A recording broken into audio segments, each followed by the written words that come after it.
two, that we remain incredibly focused on what our commercial customers desire. So that's my quick stats update.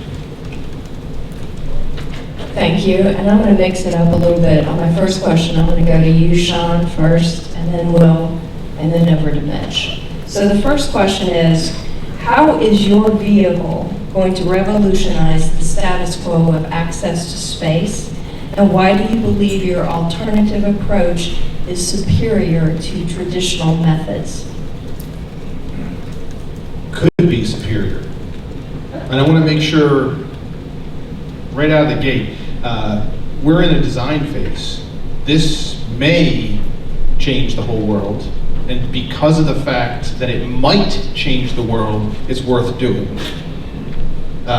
So how will a Mastin XS1 vehicle change that market? The idea of a vehicle that can fly, a single airframe that can fly 10 times in 10 days is a game changer. If it is as simple, and it's never this simple, if it is as simple as gas and go, and perhaps reloading an upper stage, and being able to hit a pace of operation that is significantly different from anything that we have today.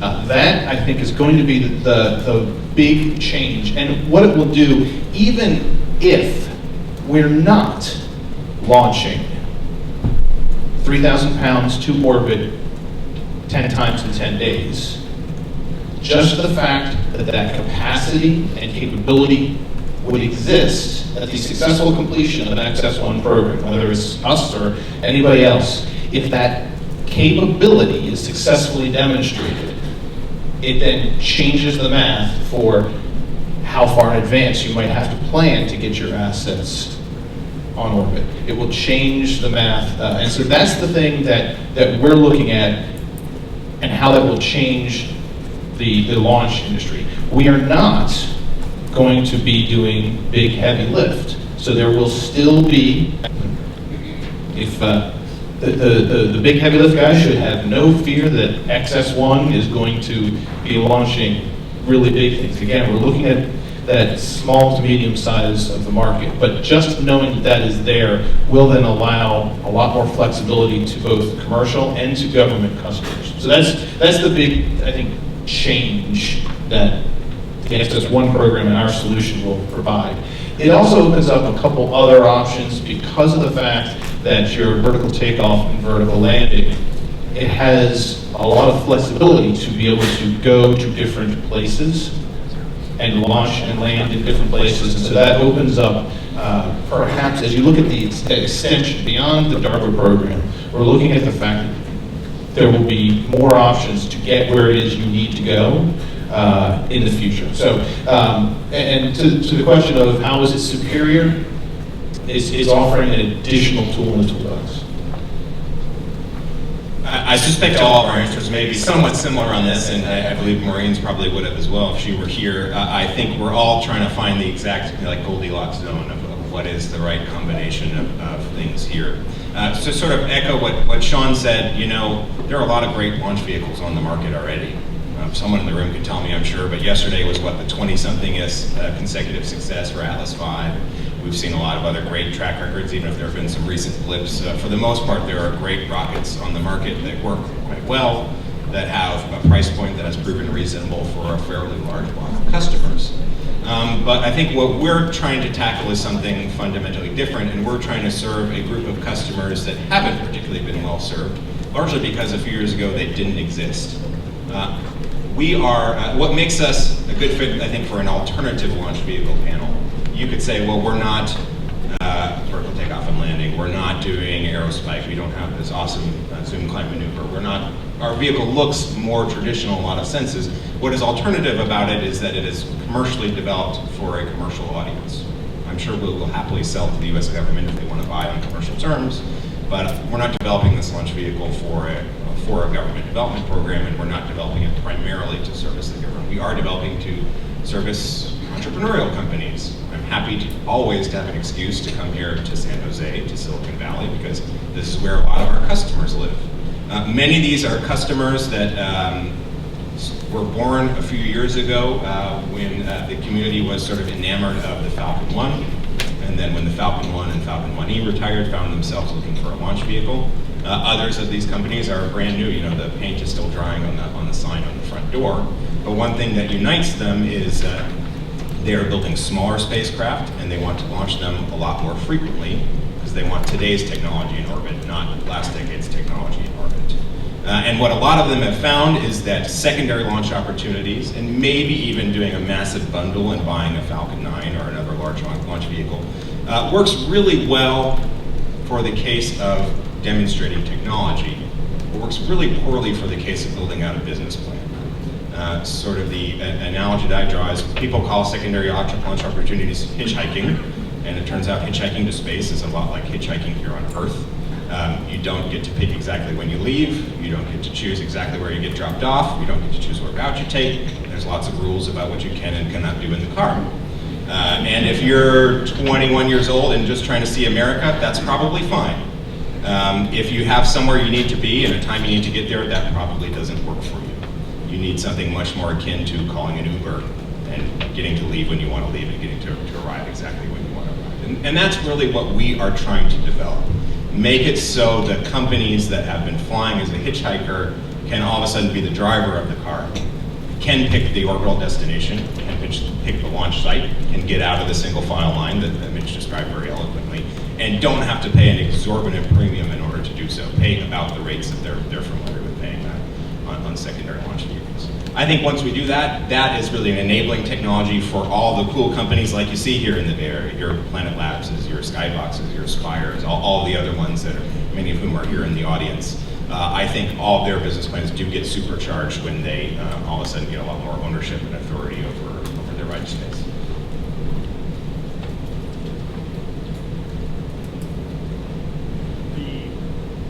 The fastest growing segment of the market is the small end of the launch mass spectrum. And the primary goal of the ALASA program is to reduce the cost of space access to $1 million per flight.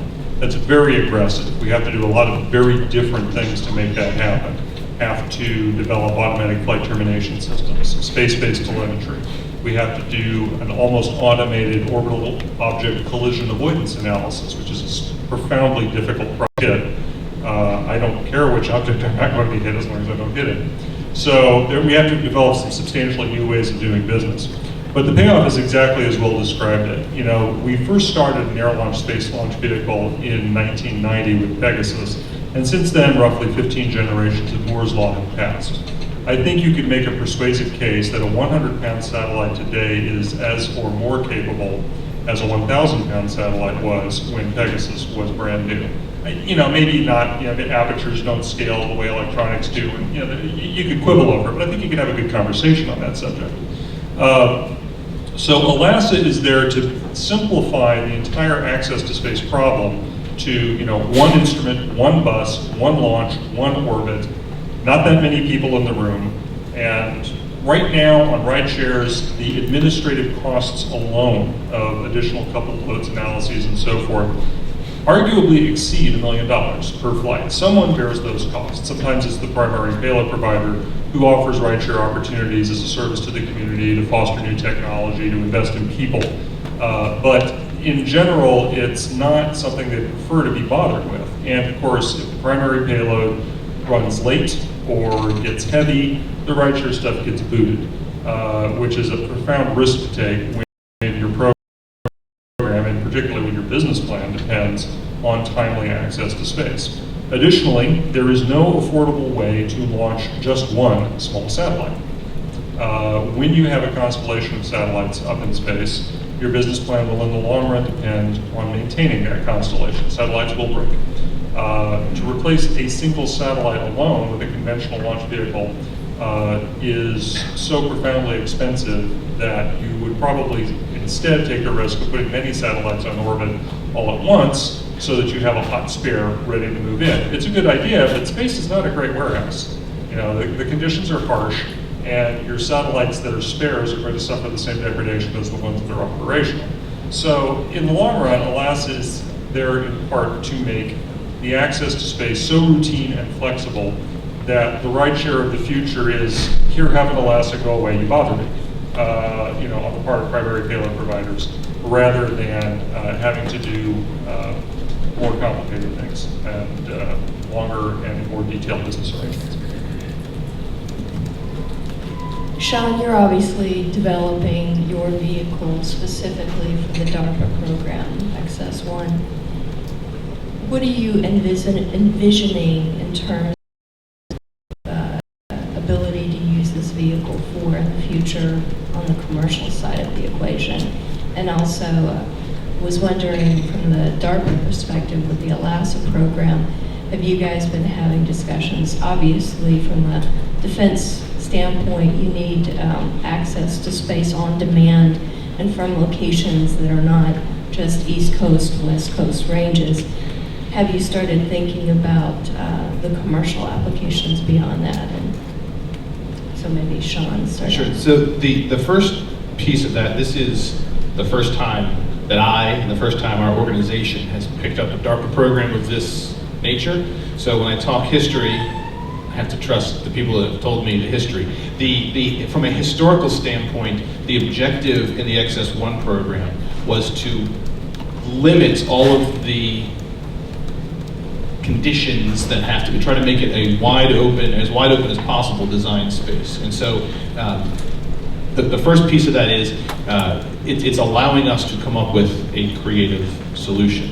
When we look at the business case for this DARPA program, our plan is day one launch capability. Now, day one doesn't mean the day we get the contract. That means the morning after we successfully complete the XS1 program, the afternoon after we successfully complete the XS1 program, we will be, that capability will be online and ready to serve paying customers. So that's kind of the approach is, once we've completed this program, we're going to be able to, but well before then we'll obviously have customers lined up, but we'll be able to deliver that immediately. So that's the core of our commercialization strategy. This program to us is not exploration and hey, go out there and try to solve some interesting things and then go find another project where you can mature it.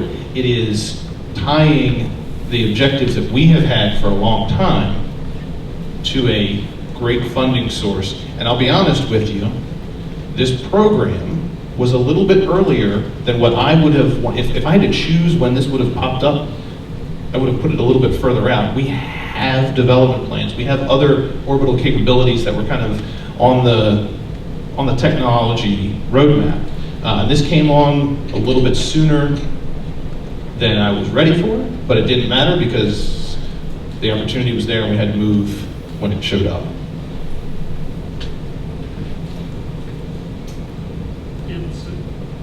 There's about a 1 second lag before these things come on, so I apologize for the awkwardness when I begin speaking. I haven't adapted yet. DARPA investment has actually been instrumental in both Virgin Galactic's and Maston's program. Virgin was a performer on the first phase of ALASA, and while their business plan for Launcher 1 wasn't 100% compatible with the ALASA program objectives, there was enough of an overlap in the Venn diagram that we had a profitable relationship working together, and I have to say that that was really productive, and I was very impressed with the quality of the people and the technical work that was done by the Virgin team. And I don't say that just to say nice things to Will. I mean, the nice thing about being at DARPA is that you can place some bets, and you can do some difficult things, and it isn't expected that you fail. I had a basketball coach in high school that said if you don't have a couple of fouls in the fourth quarter, you're probably not playing aggressively enough. And I never really liked that because, it said, well, go out there and be unsportsmanlike. But, the idea was that you should play aggressively and play hard. And, sometimes things happen. For the commercialization story on XS1, of course, I'm going to paraphrase what I believe I have heard my colleague, Jess Vonable, the program manager for XS1, say. And it's along the lines of the more successful XS1 is commercially, the more useful it is to the Defense Department, because it means that it's flown more and it can get the expensive stuff done at marginal cost. There are investments taking place in reusability kind of across the spectrum of payloads. At the minimal end, ELASA sort of reuses the F-15, so that's reusability for small values of reusability. XS-1 is meant to pick up the first 10 Mach numbers and get something between 3,000 and 5,000 pounds into orbit. That's sort of the next chunk. Commercially speaking, Falcon 9, of course, is investing in reusability at the, 15,000 pounds to orbit kind of range. I think there's maybe a gap in the middle there for something around 8,000 pounds, but something like a Delta II class level of reusability. But having said all that, the intention is very much to make the investments in reusability in the hopes that the flight rate will eventually increase to the point where commercial users drive the market, push things down to marginal cost, and then the military can use the marginal cost rides to orbit in a way that makes sense to service national security requirements. And this is the reason why I'm here and not Dave, because he would tell you right now how he's going to take the XS1 design and we're going to spin it out the next step and the next step and how we're going to hit 8,000. So there are plenty of plans that are out there, one thing at a time. You okay? All right. How do you, just checking to see if you had anything you wanted to say. How do your alternative launch methods attract customers differently than traditional methods? And for the ELASA standpoint, how does it help DoD differently than what you're trying to do currently? You want to start first, Will? Often whenever we have our sort of internal all-hands meetings and we're gathering all of our engineers and our technicians in our new facility in Long Beach, one of my colleagues always likes to say, we're here to build a better rocket. And I always take a slightly different angle. I think we're here to build a better launch service. I think, in many ways, we're not building a better rocket. Like, we are not building a Falcon 10. We're not trying to build a Falcon 10 or an Atlas 6 or anything else. That is not the goal. The goal really is a launch service. It has that service aspect. Service is what Virgin Group does, right? Virgin Group did not design the airplanes that Virgin Atlantic flies, Virgin America, or Virgin Australia. It designed the cool cabin lighting and the more comfortable seat and the music and all these other things that hopefully makes flying a less unpleasant experience for all of you. I think the specialness that we bring to the market, again, is that being very service-oriented in terms of being extraordinarily responsive to what our customers require, and recognizing that our customers are different than the traditional customers that have been in the market before, right? We are not flying risk class A, billion-dollar national security missions on our launch vehicle. Again, I'm sure if the government asks, we'd be happy to do it. We designed the vehicle for. We've designed it for someone much more like the Skyboxes of the world. There's a reason why when we announced this launch vehicle to the public a couple of years ago, we did have the CEO of Skybox up on stage with us rather than Charlie Bolden or whomever else it might be. So I think that we can serve the government in addition to those customers, because I see a lot of these motivations that are driving these smaller entrepreneurial customers are also now starting to be developed into reality within the government, within both NASA and the DoD community. For years now, we've been hearing DoD talk about disaggregation. We've been hearing them talk about we need to drive down the costs of launch. My observation, being someone who is relatively new to the DoD world, so I certainly welcome amendments and corrections from my colleagues up here, but my observation was I seem to be hearing those words a lot from the gentlemen and ladies who had 4 or 5 stars on their shoulder, but I wasn't always seeing those carried through at the lieutenant colonel level and the people who are actually making a lot of the procurement decisions. I think that now, whether it's driven by sequestration and fixed or declining budgets, or it's just driven by increasing technical maturity all throughout the supply chain, I now start to see a lot more offices taking this idea of let's go fast, small, and cheap a lot more seriously. You start to see investments. I think it's so cool that NASA is doing Lunar Flashlight and NEA Scout and missions like that. They're talking about doing not just technology development, but real robust science, planetary science even, on a 3U CubeSat or whatever the smaller bus size is. I see the fact that a few years ago, it always seemed like Operational Responsive Space Office was fighting for its life and almost losing that fight. And now I feel like those ideas are starting to become a little bit more of a reality. So I hope that as those needs continue to evolve and go from a nice talking point or a nice aspirational goal to something that people are actively working on, that they're building hardware on, that they're procuring launches on, that we are bringing something to the table that is supportive of those kinds of missions. So, on a typical episode of Star Trek: The Next Generation, Captain Picard sails the Enterprise up to some planet somewhere, and he looks over the planet and he says, "Launch Class 2 Pro." And some guy pushes a button and a little blip, it flies off the Enterprise, and Lang dubs in the sound effect, and he says, "On screen."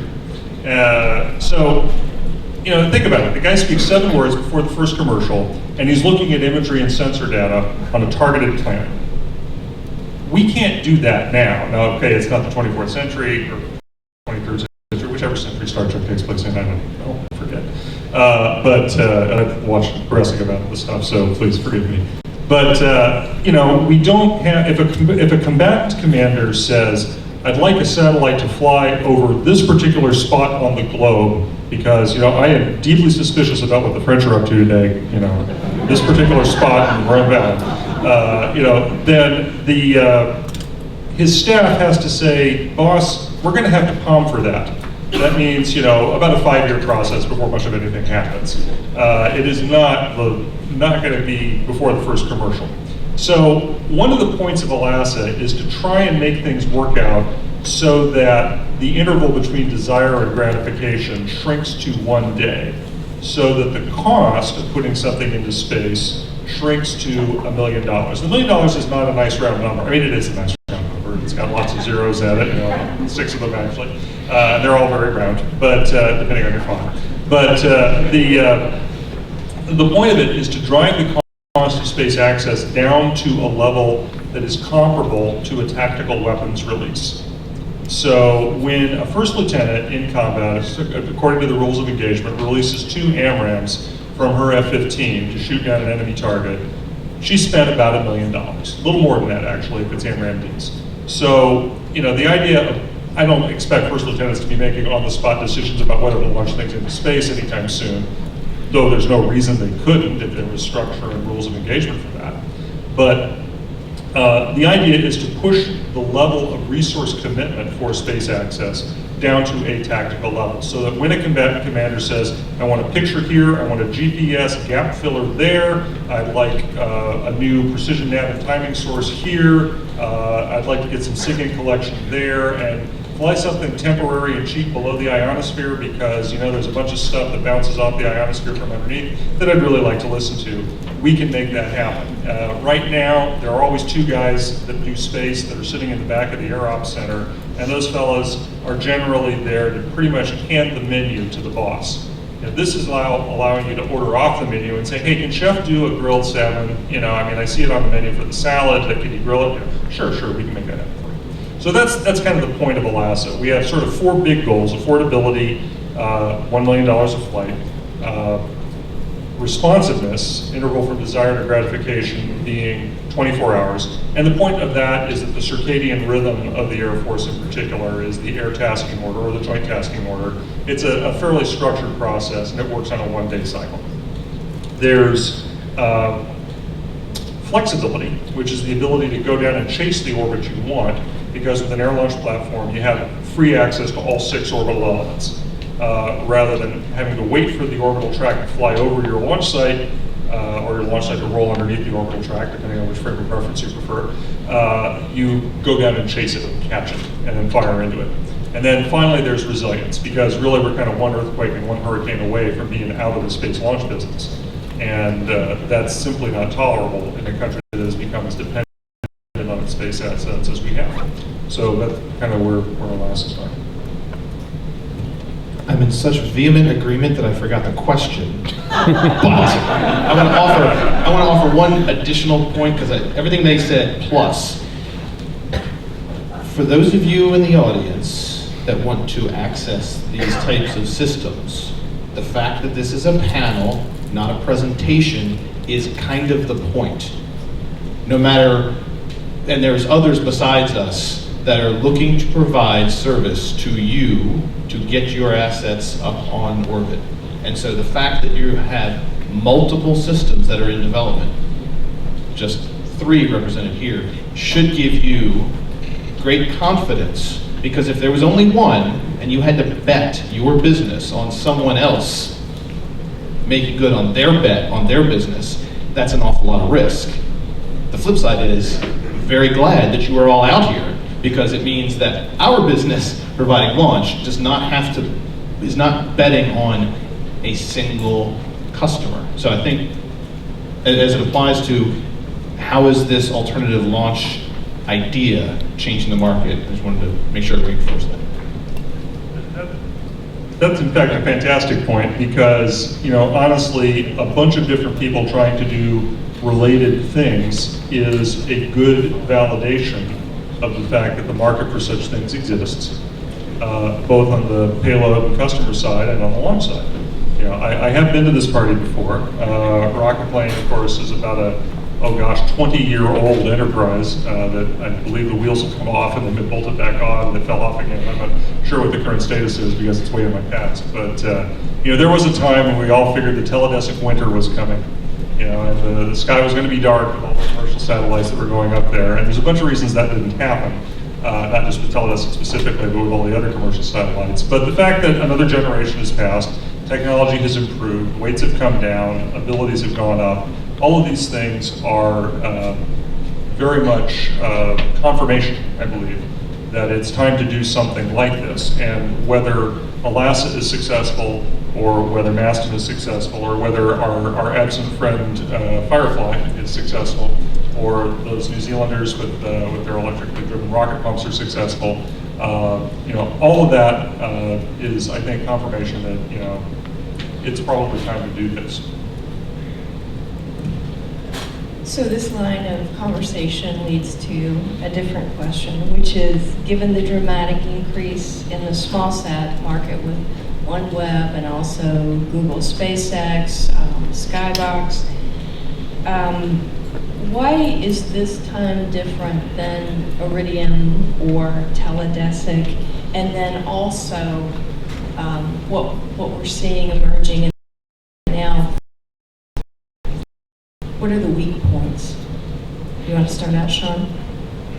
So we kind of got that teledesic winter, except it wasn't the one we were expecting. It was the chilling effect, I think, on the next market. So when I first heard that term, and again, keep in mind, I'm not a 20-year space guy. So when I first heard that term, I thought it was the chilling effect on business, not the cloud in the sky with so many satellites. Why is now different? It's a question of timing. Just because something didn't work before doesn't mean it won't work in the future. I mean, we could do the whole Newton, Apple's small device that was going to change the world and didn't, and Apple was shown how Palm was the right answer. I would argue that maybe today that hasn't changed again. But so there's a timing issue, and I believe that it's worth taking a risk that the timing is different now. It's a cost of technology. It's an application set. Those of you who are looking at bringing new data from orbit into a world that is poised and ready to handle more data is different than where we were 10 years ago, 20 years ago, 30 years ago. So I think there are an awful lot of differences. One of the other things from the operational standpoint is, for Maston, we're able to exist in the world today because of the fact that there are so many other great advancements in technologies that we can use and adapt to what we are doing. There's sometimes a perception that everything in space has got to be space age. You have to we get to come along and say, okay, how can I borrow, how can I use these things from another industry to help solve the problem of what we're doing in space? So that's why it's the combination of maturing markets, maturing technology, and it's not a slam dunk, but it's worth the shot. I certainly agree with all of that. I think also it's obviously a benefit that all of our business and technical leaders today can read about teledesic in their textbooks and hopefully don't repeat exactly the same mistakes. But in addition to sort of the general trends that Sean talked about, I'm also really encouraged by the sort of diversification of the market. It's not just that there's more companies, it's more companies attempting to do more different types of things. Just as I thought Mitchell stated so well, and Sean as well, about, this competition on the launch side is a positive sign. It means there's a market there. When I look out and I see, okay, next generation commercial weather from small satellites, okay, I'm aware of 3 or 4 companies in the United States alone that are trying to do that. Next generation imaging from small sats, okay, I'm aware of 5 or 6 companies at least that are trying to do that. They each have their own particular solution in terms of, okay, what exactly is their resolution, what exactly is their refresh rate, what exactly are the spectral bands, and I think that that's a really positive thing. It tells me that if one of those entire sectors just gets knocked out by some terrestrial equivalent, the cell phones crushing the Iridium business plan, that will be a bad day for all of us, certainly, but okay, I've got 3 other industries that are still up there and go. And similarly, in terms of diversification, I also see this, still to me, quite shocking diversification in terms of the money sources that are coming into the sector. It's not just Branson and Bezos and Musk anymore.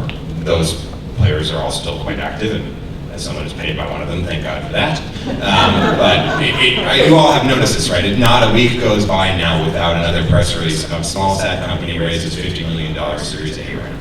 And it's not just the same 2 venture capital shops that are backing all. It's 20 different venture capital shops. It's big equity partners. There's even some debt plays that are coming into it now. So it's like a financially feasible market now. It's starting to look like other more robust and mature industries, which is really encouraging to me.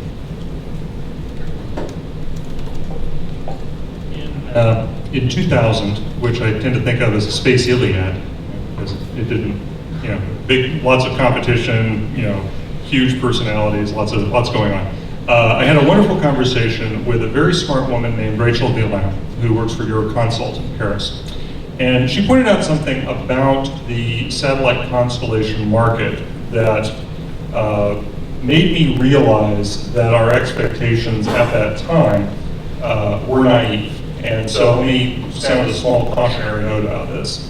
If you are doing a geocomsat or even a GPS replacement satellite, about half the money is the satellite and about half the money is the launch. So you have an incentive to save on launch. It matters. It really adds up. In the LEO concept world, things are very different. You're entering a bunch of different businesses simultaneously. You're entering the satellite manufacturing business. Not easy. Series production of satellites is not common. You're entering the spectrum allocation business, which means you have hundreds and hundreds of regulatory agencies to talk to all over the world. Not an easy problem. You are entering the user handset business. You're entering the customer relations business. You're entering a lot of different unrelated businesses, all of which have great uncertainty as to what their costs are. If I look at the business plan for somebody building a constellation of satellites to provide some service to customers on Earth, the one part of the business plan that has very, very little uncertainty is launch. And consequently, the board of directors of such a company would be unwise to say, okay, bet the whole farm on a new launch provider so we can save, half our launch costs. That's a 5, 7, 8% savings off the top, and it's utterly swamped by the uncertainty and all the other cost elements. So if I were vetting a business plan based on a large constellation launch, I want to see that addressed severely and aggressively. Because there are some things that you could say about it. You could say series production of satellites isn't the problem it used to be. We had the CubeSat revolution, for example, and I can have an engineer build a satellite on their desk. It takes a couple of things. There are parts now, there are people now, there are established engineering practices now. This is not a hard problem anymore. We're going to control the whole thing from a single ground station and relay. So we only really have to do spectrum on one place, and everything else, we can distribute over the fiber net.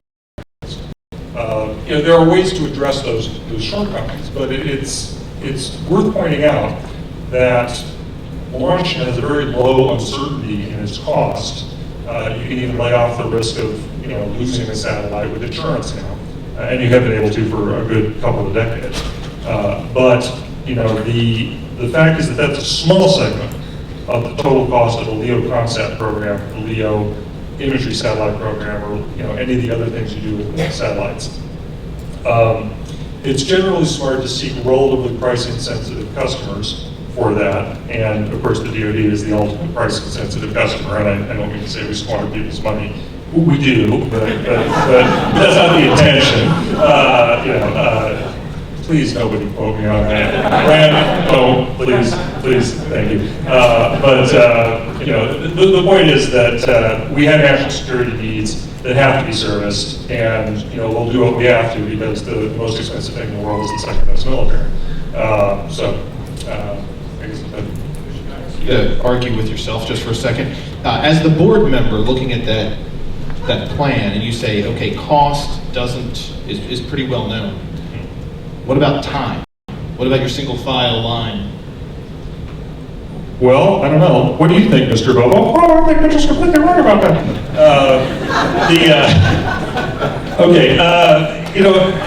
You're right. Time has a value. And if that were the case, then I would say that incumbent launch providers are more likely to show up on time because they have shown up on time.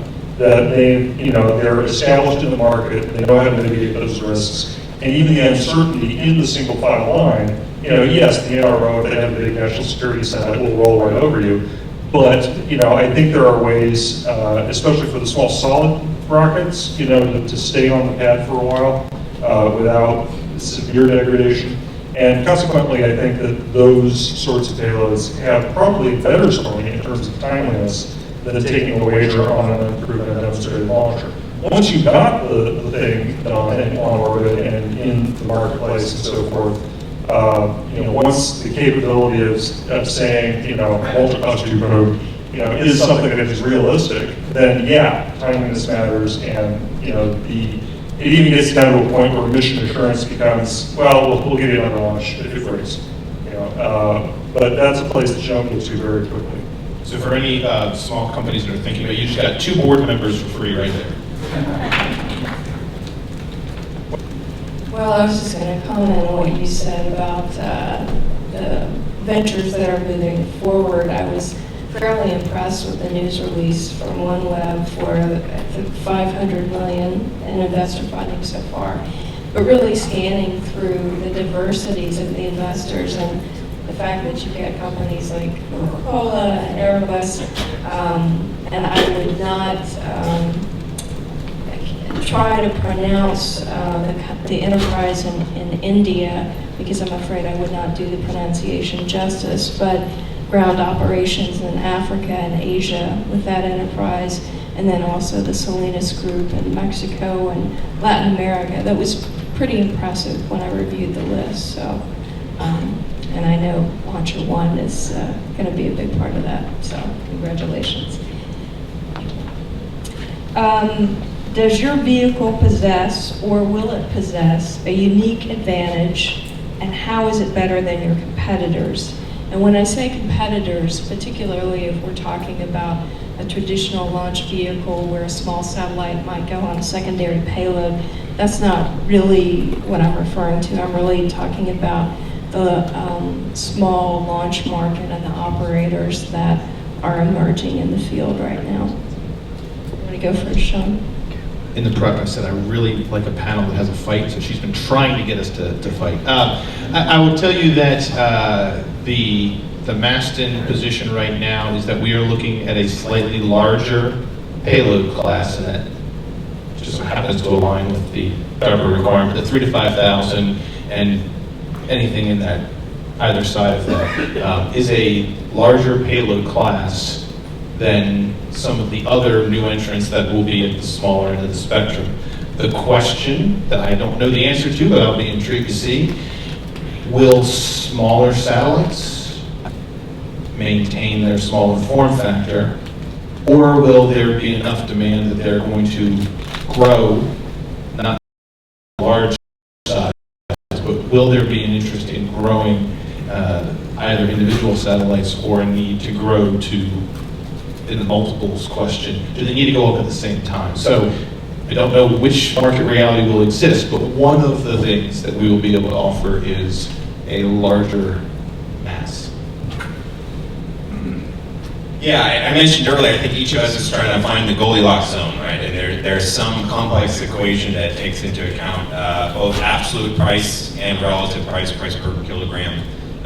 It takes into account call-up time, ease of contracting, financial milestones, all of those kinds of things. And it also calls into question sort of technical credibility and maturity, reality, as it were, of the system. And I think each of the companies on this panel, including our colleague in Essentia, Maureen, who could be here today, were each sort of diagram that was for our business plan and for our customers. It's a bit difficult to say where we'll stack up against each other because, at this point, you got 3 paper rockets up here. They're more than paper rockets because there's real hardware, there's real staged, or not staged tests, but component tests and things like that, but none of us have flown these systems yet. So in terms of comparing ourselves to the rockets that are already in the fleet, that are already active, I think the ways that any of us would be better, I hope would be the best of the better, is in terms of having some extremely strong advantages in terms of absolute price, which I agree with what Mitch said. That's not the only important thing, but it is a point of relevance, particularly to a company that is a brand new company, not a well-established company. A company that maybe doesn't have its board of directors yet because they just got started out of a garage or something along those lines. So we'll offer some advantages there at hopefully no disadvantage or a very small disadvantage in terms of the relative price per kilogram. And some big advantages in terms of that flexibility, like Mitchell talked about with the LASA, in terms of I can control all 6 of my orbital parameters because I'm air launched. I can go to different launch sites. If there's been a hurricane in Florida, or there's just boats that are hanging out of the box, or there's a radar dish that's downrange that's offline, we kind of don't care. We just go around them or go somewhere else and move around all that. And a not irrelevant advantage in terms of a large percentage, not all of, but a large percentage of the market, is that we're a domestic launch vehicle. You don't need to hire 10 lawyers and export control and compliance officers and buy an apartment in Kazakhstan or something like that for your staff. And that drives costs. It's not necessarily just that people are patriotic and want to buy American, although that's sometimes true. It's just that drives schedule and that drives costs for customers that are quite sensitive about both of those two. People have decided variously based on the individual strengths and weaknesses and areas of struggle of their individual teams which chunk of the market to go after. Alasa wound up at the 100-pound class because we were sort of deliberately leading maybe a generation, maybe 2 generations of Moore's Law from where the obvious sweet spot of the market currently is. Right now, the small-ish but not CubeSat market is defined by the ESPA ring. Those things run 400-ish pounds. And Will's team, has a launcher one thing with a payload that's, in that range, more or less. And that means that they'll be able to point to existing customers fairly directly without having to vet a business plan with a lot of creative traffic and a lot of, if we build it, they will come, which is, of course, the field of dreams argument because the line originates in the movie at that time. Alasa is focused a little more on national security needs, so it has a bit of a different story there. So, it's, we are kind of ahead. The satellites are shrinking all the time, but there are limitations to how much of that can be done. So in the satellite design area, one of the things that DARPA is increasingly interested in as disaggregation becomes something that our military customers are more sophisticated about and more open to, is how do we combine sparse apertures into a single aperture? How do we combine individual elements into something that works maybe in the RF, maybe in the optical range? The Webb Space Telescope is going to be a 6.5 meter huge aperture in the IR, as well as the visible. And that's a very difficult problem. You have to actually put something together that can do all of that with individual mirrors, because you're not going to cast a 6.5 meter mirror in space yet. Although I actually think it'd be kind of interesting to try that in space because you've got some advantages in terms of distortions on the mirror. Sparse aperture is difficult in the optical range because you have to control like a 20th of a wavelength of light. Light wavelengths are really small. So it's not exactly easy to work to fractions of a micron. So that's something that will take some doing, but I think that's a place we'll get to eventually. You break the aperture problem, and now you've got distributed power systems, and really anything can be launched in a 100-pound payload if you can aggregate it. The metaphor I like is that the building we're in weighs many, many, many, many, many tons, right? I mean, this is a huge piece of structure. And everything here came up Gateway Road on a truck, everything.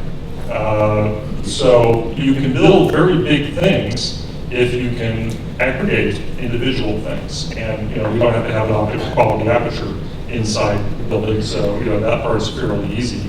And of course, we're using cheap materials like concrete and carpet. However many August died to a distance, because so much so far. But in the long run, it's not apparent what can be achieved with that level of technology. But I do think that having a small payload orbit capability will be one of the things that fosters that development. Do you see alternative launch methods superseding traditional methods in reliability, cost effectiveness, and potentially market share in the future? And part of this question is also, given that we're talking about very different classes of payloads with all of you experts that are joining me on the panel, how do you think business practices and technology of what you guys are pursuing also impacts some of the traditional launch operators? Mike's already on, so I'll go first. For some segments of the market, yes, I believe we will have a superior offer on price, reliability. I forget what the third one was. I don't believe that we are going to put the entire market. I don't think that big launch is done.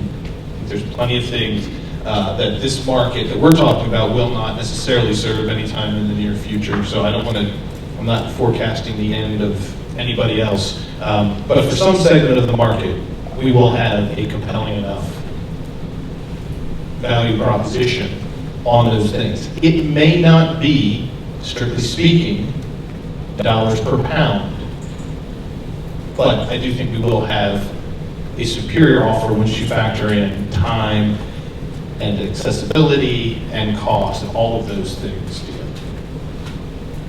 Just to follow up on that. Thought I'd get off easy. Go ahead.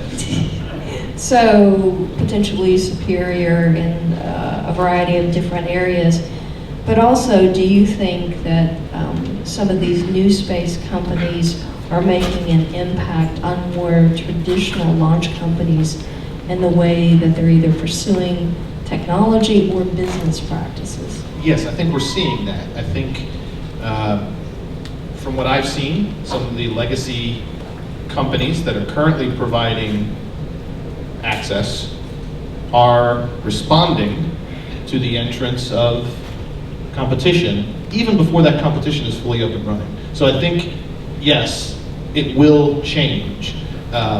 What will that change be? Does this mean company, no matter what letter you use, you get in trouble.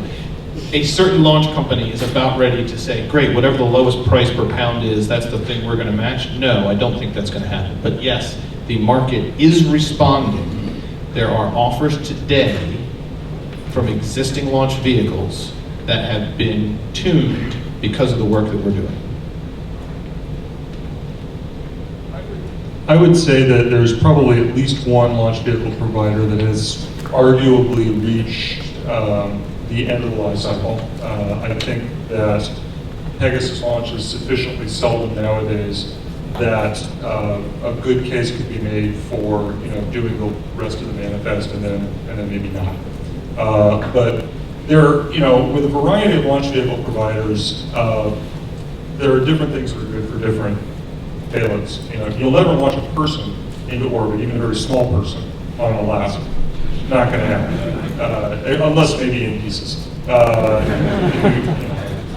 Like Claude Thomas' ashes going out to Pluto, which I think is pretty cool. Disaggregation. Yeah, disaggregation of humans is a technology that remains well in the future. I think the biggest thing that has happened as a result of new space companies, both in launch and in payloads, is that the median age of the aerospace industry has dropped. That is a huge deal because, frankly, I'm 52, and absent NewSpace, I am probably right about at the median age in aerospace, maybe below it. This is a big deal because this means that this will be a sustainable industry. It means that our profession, as a person who identifies himself as an aerospace engineer by trade, will be something sustainable. It's not like I'm a guy that makes gas lamps or buggy whips or on a whaler. This pleases me, and I think it's a good long-term investment for the future of our industry. One reason I enjoy coming to this conference is before I was an employee of a new space company, I was a fan of the new space industry. And I think if you told me a while ago what the future would look like, and you shared with me examples, Blue Origin working with ULA, Maston is one of the 3 prime contractors on Axis 1, the stuff X-Core's done with ULA, Lockheed Martin investing in Rocket Lab, all these other, I would probably have not believed almost any of them. I am encouraged to see that while there are some threatening signs of big legacy providers just crushing people on costs because they can afford to just take a loss for a decade until they've starved out their competition. There are some signs in that in other sectors of the industry. I don't think that's particularly relevant to us, thank God. But more than those, I see the encouraging signs. Because I think, as you all know, for the most part, people don't come to work in this industry just for a steady paycheck. There's some element of passion involved for almost all of us. And I think even at the companies with whom maybe they have a management philosophy that is not well suited to my personal pace of work or whatever else you want to call it, I think they're all excited to see Nexus 1 programs and ALASA programs and Launcher 1 programs and eager to see how they can use that to complement what they're doing. They're also noticing that what they, I think, initially wrote off as these kind of goofy side project, it's just a guy and a gal in a garage blowing things up, and they're now starting to realize, like, oh, these people actually have real capabilities. They have real seasoned veteran employees, and in addition, they have this great mix of like young, fresh talent and seasoned veteran talent, and we can go and hire them. We can buy by the drink. We can have them look at lunar landings on Centaur stages and all these kind of crazy ideas that maybe they're not well suited institutionally, constitutionally almost, to take on. So I see more encouraging signs that they're learning and adapting and absorbing. I have just a few more questions and then we'll open it up because I know the audience probably has some questions for these guys. So next question, and Will, I'm going to start off with you. What is the upside and downside to federal government programs that are intended to spur the small launch industry? And what kind of perturbations do these programs make in the market? Yeah, great question. You probably all heard the term DARPA hard, and I usually think of DARPA hard in terms of like pure technology problems, but I think Mitchell and Jess and his other colleagues have these really difficult challenges as well in terms of that exact question, right? The U.S. government, whether it's military or civil or usually some combination of the two, sees a need that's coming down the pipeline. They know that need is not currently addressable. They know with absolute certainty we need that need to be addressable in X number of years. Do I just cross my fingers and hope that the private industry does it, or do I make an active investment in it? And we, on the more libertarian, commercially oriented type of audience that I typically find here at the NewSpace conference, often find ourselves in this awkward position where we're really supportive of that as long as it's our company that's getting the investment, and we really, really hate it when it's not our company getting the investment. I will say, at some point 2 years ago, when in addition to what Virgin Galactic was doing, and obviously we were in a hybrid position as well, because as Mitchell noted, we had this very fruitful positive relationship with DARPA. But we were doing small satellite launch vehicles. There were 5 or 6 other private launch companies doing it. And then you had Alasa, and you had Swords, and you had Super Strike being a call set. Like, whoa, how many bets do you need to place? And are you placing sort of 3 identical bets, or are you actually placing 3 different bets? I will say something that maybe Sean wouldn't want to say for himself, but having worked so much with the Lunar Lander Challenge and gotten to witness firsthand the capabilities of Maston and Armadillo, these other companies, and then I see Project Morpheus and other things like that, and I'm like, oh boy, first of all, I'm glad that that program exists, but if you were buying that from a Maston, I feel like you would have gotten a lot more, a lot sooner. It's a difficult challenge, because NASA does need that capability. It does need that capability, and they can't just take Sean at his word that it's going to work, or me at my word that it's going to work, or anyone else at their word that it's going to work. But I think it's something that requires this eternal vigilance to say, okay, at some point, there's not just one company saying it's going to work, there are 10 companies saying it's going to work, and they are funded, and they have a building, and they have staff, and I don't need to be artificially manipulating the marketplace anymore. I just let the marketplace move. In answering this question, I want to open up more than just talking about XS1 and the work we're doing with DARPA, because while at a theoretical level, I would love to be a fully commercial business that sells to the government completely on a commercial basis, the fact of the matter is, for a small company in this market right now, we do an awful lot of work with government. So downside and upside. The downside is, and I'm going to frame this not for the seasoned veterans, but if there's any aspiring or new entrepreneurs in the room, I'm going to answer the question for them first. The downside is time. It takes a long time to get working with government organizations. The good news is the government, capital T, capital G, is not actually monolithic. There are plenty of great people inside of the government that are willing to work with small companies. Know that you need 3 things to work with the government. In general, you think you need 2 things. You need someone with money and someone who wants what you're selling. That seems fairly logical. Working with the government, you need a 3rd thing. A way for the government to pay you. That's the one that oftentimes takes much longer than 1 or 2. So just because you have someone that has a budget and wants what you're selling doesn't mean they're going to be able to actually pay you. So that's one of the downsides from a small company working with the government. It takes a long time. The answer that you should put in your model is 18 months to 2 years. I know that sounds like forever. It is, but plan on it taking a long time. The upside is they're phenomenal partners. The government is a phenomenal partner, a phenomenal resource, and if you ask correctly, they can even pay you quickly and reliably. So once you're into that system, you can actually be able to count a little bit more on this government customer.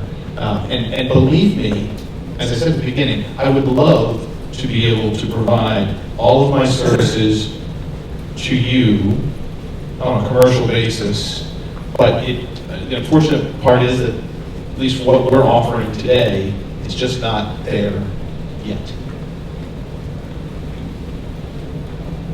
As a DARPA program manager, which is one of the coolest jobs I've ever had, I gotta say, I read a lot of proposals.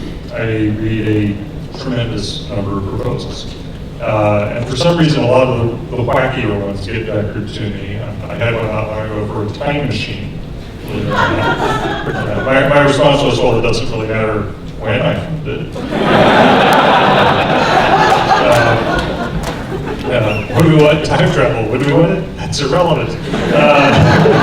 But the DARPA tries to go out of its way to make it easy to do business with us because we have an affirmative need to be a good customer and to be a good partner for the people who develop technologies that are useful in securing national defense. One of the things we do is offer what's called other transactions, which gets a lot of the barnacles of the acquisition system off the hull of and my metaphor is falling apart, so I'll just skip ahead and say that, Amen. yeah, the other transaction thing helps a lot. We did an OT with you guys and we did one with y'all too on Alaska Phase 1. So there are limitations to what you do, and you still have to do some rules and dot your I's and cross your T's and stuff, but it's not quite so burdensome. Each of the tech offices at DARPA has an office broad area announcement that allows you to write a simple one-page exec summary or a white paper of a few pages and submit it, and if it's good and it's interesting to a DARPA program manager, the odds of getting funded are actually quite decent. And we have money set aside for doing precisely that sort of thing, and a good chunk of it goes to companies that are first-time partners with the Defense Department. So not every part of the federal government has the charter and the infrastructure and the leadership to do that level of flexibility, but many do, and DARPA in particular does. And they say that the military services should do programs that are like placing red and black bets on the roulette wheel. DARPA can just say, yeah, put it all in 23 and let's see what happens. Not everything we do, but a lot of the things we do. And so we are looking for relatively high risk, high payoff opportunities. There are places in NASA, was it NIAC, which is sort of like DARPA within NASA. There's a thing called IARPA, which does things in the intelligence community. There's ARPA-E, which, so the business model of DARPA, if you want to call it that, has been migrated to other parts of the federal government. If you can find one of those niches, then the odds of success increase from zero noticeably.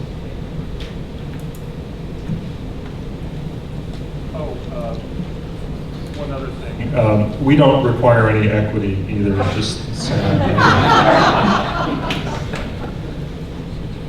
So this was a question that I discussed with Maureen, so it's fine if you guys don't actually want to answer this one. There are obvious benefits to private equity.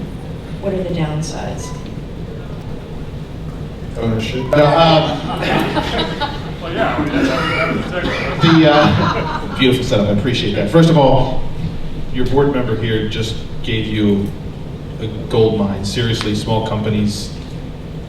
Several years ago, Maston attended this conference, and we sat around and said, "Who should we really be talking to?" And we were like, "Oh, we should talk to DARPA. It's a great idea. We should do that." Several years later, we're where we are now. But seriously, and follow the instructions. Because when he has to read your proposal, follow the instructions. Be creative in your solution, but not in your writing. Anyway, the question of equity. So I'll speak to Maston. I'm in a very fortunate position. We're still very closely held. It's Dave and Joel, who preceded me in the title and are both very actively involved in the business and both very actively involved in staying out of the way of the business.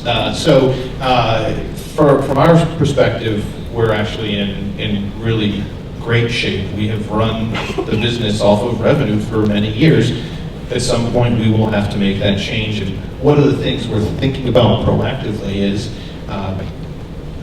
when we take on that next group of investors, they're going to come with their ideas, their dreams, their aspirations. And we've got to make sure that we get a really good match for what they want to do and how they want to work with us to change the world. So that's kind of prospectively what we're looking at right now in terms of bringing on equity partners. I'll just say quickly, I mean, obviously I feel incredibly fortunate to work for a company with the kind of ownership structure that we've got. We have two investors. Neither of them are technology companies, so they're very hands-off.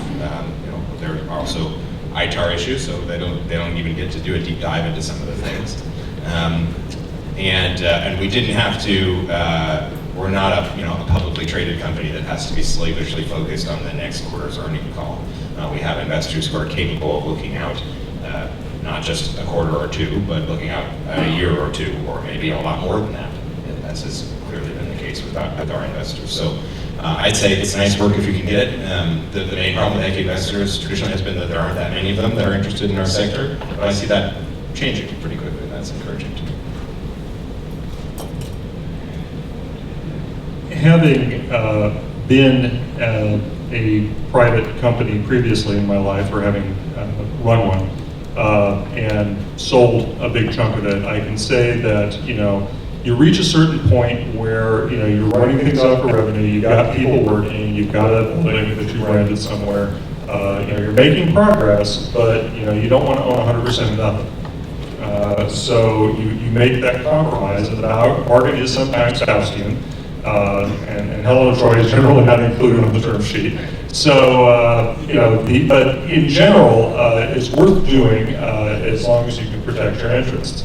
The second company I was involved with, which wasn't on the Vita, involved a sale of the fundamental intellectual property before I hired anybody, which turned out to be really great if you can do that, but don't expect that to happen very often. So, in general, people who are willing to make large investments have large amounts of money, and they generally come by it accidentally. They generally have a pretty good idea how to look after their investment. They have an idea of what works in business and what doesn't, and it is foolish not to listen to them. So, in general, this is the advantage of private equity, is that you get people who are wise in the ways of business helping you, and that's generally good. You generally don't want to hear it. Nobody wants to be told you should be doing this differently or that differently, but it serves you well. And I think that in the Rocketline experience, things got a lot better after substantial private equity came to the company. So we have a little under 10 minutes for questions from the audience. You've talked about price, you've talked about schedule, you haven't talked about what rate you're willing to blow your vehicles up at.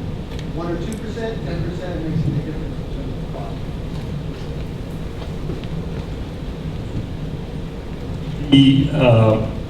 The rules of engagement on ALASA, when we wrote the proposal, was budget your failures. If you think you're going to have a 90% reliable vehicle, then I want $1 million net per flight, including the failures. So that means that if you've got to fly 110 to orbit 100, then okay, I'm going to pay for all 110. If it comes in $1 million a flight, then each individual one has to be that much less. And that allows the performer the option of trading off expensive high reliability components, for example, for more affordable components that don't have the same level of reliability, and to work that trade directly. Best engineering goes. We're in a position right now, I'm going to not answer, but then also answer if I can. We're looking at right now specifically two different things. There is a mission success, and then there is a loss of vehicle sort of thing. And so we are trying to make that balance right now. But I do believe that there is options in the future to be able to bring that price down. If you have the option of having the mission not be successful, but you get all the assets back and you get a second shot, that's a different paradigm. And so we're very much aware of it. I have no number to quote you and say, oh, this is what it's going to be, but it is part of the business model and part of the technical model. It's a really good question, and to be honest, I don't think I know the exact number. I mean, I suppose no one knows until they've flown 100 flights or whatever you need to get a statistically relevant data set. I would say that there is probably a theoretical opportunity here for some company to come in and say, we've got a super high failure rate. We failed half the time, but I charge you a third of the price, so you're happy with that. That company is not us, because even though this is our satellite launch program, not our human spaceflight program, I've got pilots on the aircraft, so I've got to think about that level of safety. But also, my other half of the business is a human spaceflight company, and there are big reputational risks to even if it's an uncrewed vehicle, if they're not coming home or if they're not doing their job successfully, then that probably causes some concerns on the other end of the business. But I think we'll end up at a pretty high rate of reliability. We'll see what the exact percentages work out to be.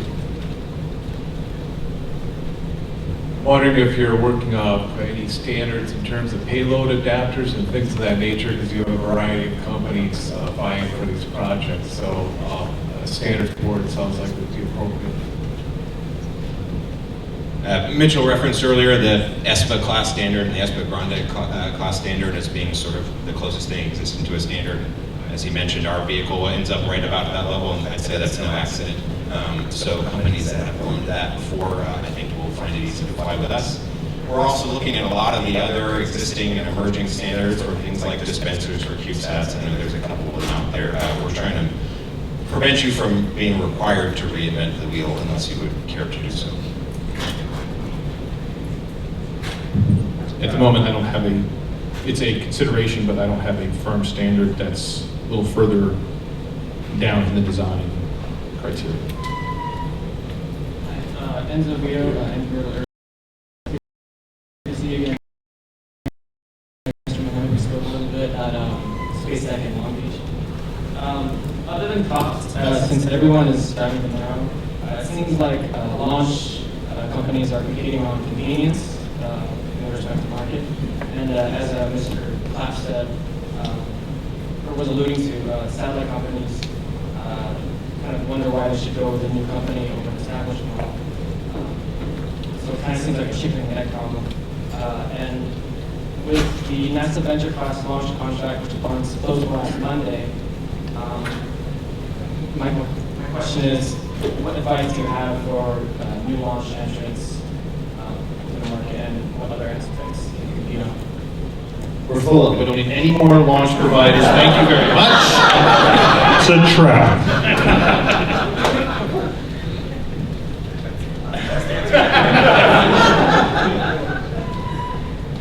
I'll say, to answer one of your underlying questions is, as you allude to and others have mentioned, you have to, Field of Dreams can work if someone believes you can actually build the field.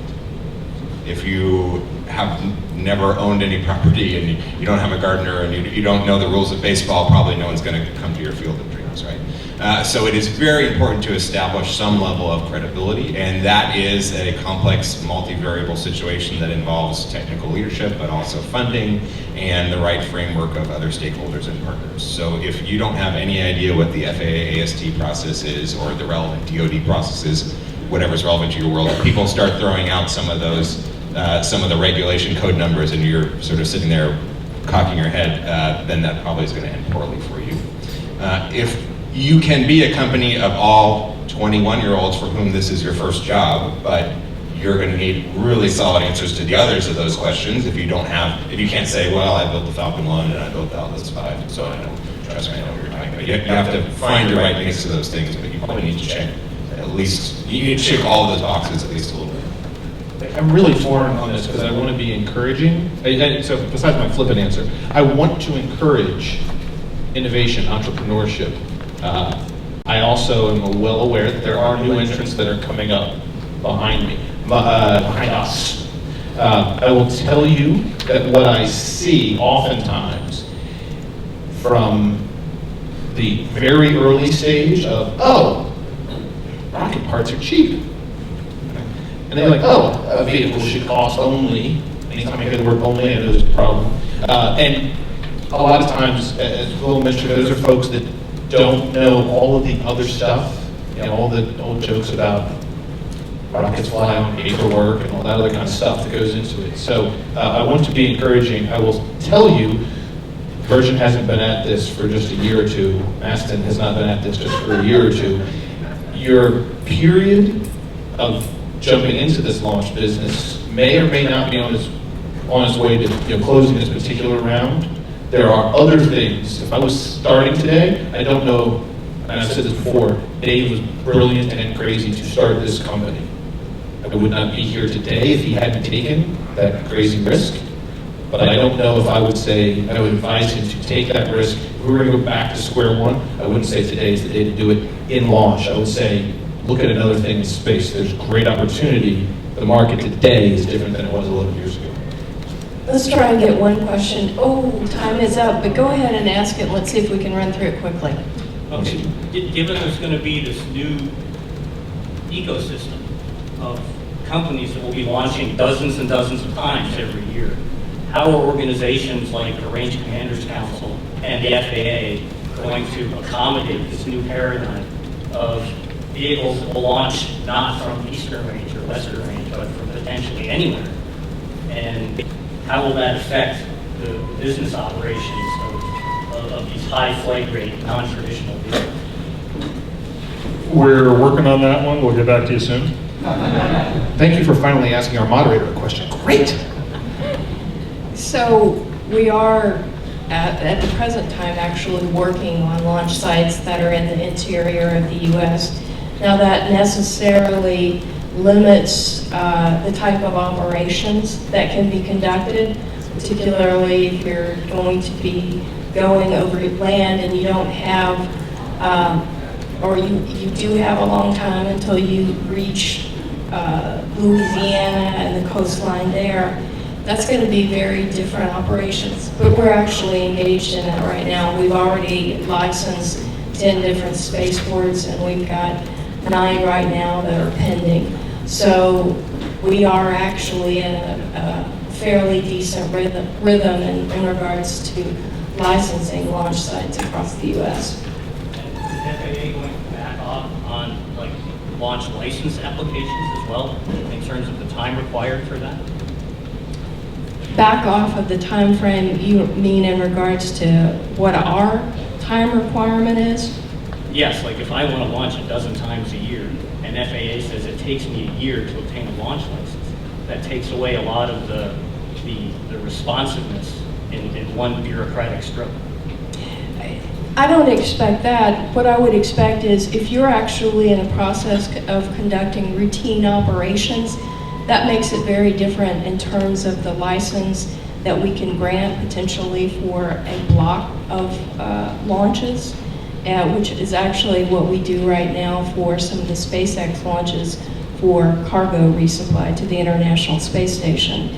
So if you're making a lot of modifications in between, that will affect the time frame, but our timeline for actually getting a license review and done, we have a 180-day time frame that's on top of us, or else we have to report back to the Hill. So I think it's also very dependent in terms of, are you actually getting to the point where it's very routine operations and you've got the same method of operation? Then that's a very different game than actually what we're seeing a lot of now, which is a lot of modification in between launches, and that necessarily requires more safety analysis and inspections along the way, and it will affect the time frame. If I may add just briefly, since I know many of you in the audience are actively involved in space advocacy, this is a chance for you to do something, help make sure that AST gets the budget commensurate with the job that they not only have today, but that is going to be increasing pretty rapidly as each of the 3 of us or our colleagues are knocking on Shannon's door and saying, please, don't take 180 days, please, and certainly don't take any longer than that. And that's one of the things that I think we're facing in our office is we're trying to ramp up right now with staffing and our line operations to keep pace with what is happening now in regards to launch and reentry, knowing full well that maybe it's 2 years from now, it's going to bite us in the butt in terms of we're not going to be staffed up for what's coming, but there's only so much incremental change you can do in regards to how many people you bring on board into this office. So that's something that, unfortunately, I think we're going to face maybe in a couple of years time frame. I don't think it's unfortunate. You'll have to face that. It's unfortunate only from the standpoint of the impact that it would have on actually providing launch licenses and reentry license, and that's a very serious matter for industry. So it's not necessarily staffing up our office just to staff up the office, it's the impact that it would have on operations for these guys that are sitting up here today. Okay, thank you. All right. Thanks to the panel that came here today. Appreciate it. You guys were awesome.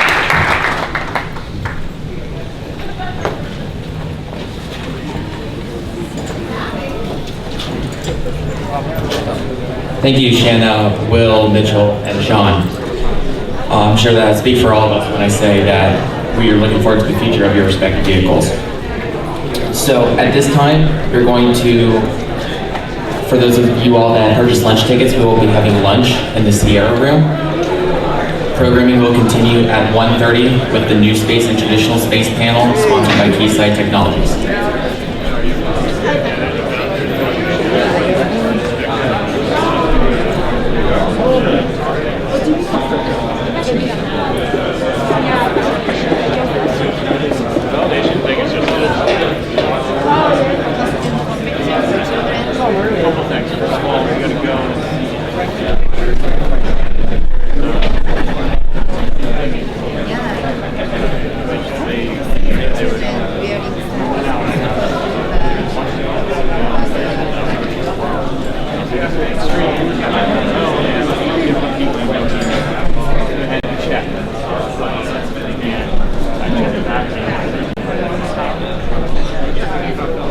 Still didn't know, so we gotta go back.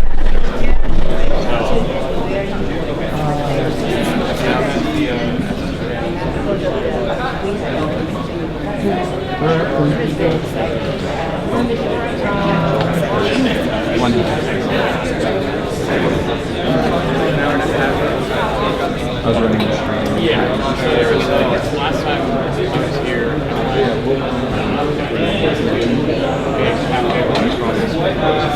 Now he's a major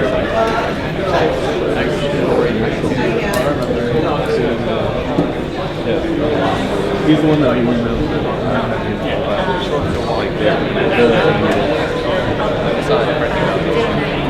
Yeah, I gotta get that.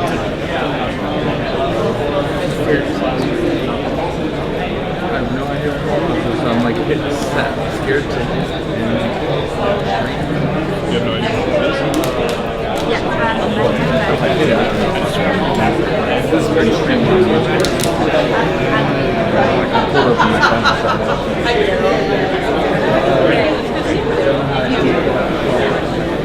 So I put it on that. Hi, how are you? I did. I took a flight out. Wow. How tired are you? I slept a while.